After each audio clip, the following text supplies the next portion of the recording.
बिस्मिल्लाहिर्रहमानिर्रहीम। अल्लाह के नाम से शुरू जो बड़ा मेहरबान निहायत रहम वाला है। नाजरीन, उस्मान खालिद बट शादी कब करेंगी? नाजरीन कराम, अगर आपने मेरे चैनल को सब्सक्राइब नहीं किया तो सब्सक्राइब कर दें। चलें वीडियो शुरू करती हूँ। पाकिस्तानी शोबिज़ इंडस्ट्री के मारूफ अदाकार उस्मान खालिद बट ने शादी करने के हवाले से अपने इरादे ज़ाहिर कर दिए। उस्मान खालिद बट ने अमेरिकी मीडिया को खुसूसी इंटरव्यू देते हुए अपने करियर के अलावा अपनी ज़ाती ज़िंदगी के हवाले से भी बात की।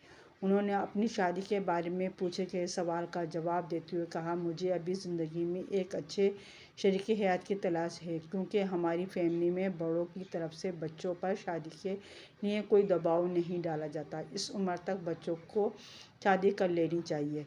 अदाकार के मैं ज़िंदगी में एक दो बार ऐसी पोजीशन में आया भी था कि मेरी शादी हो जाती, और अगर मेरी शादी हो जाती तो अब तक मेरे 2-3 बच्चे भी होते।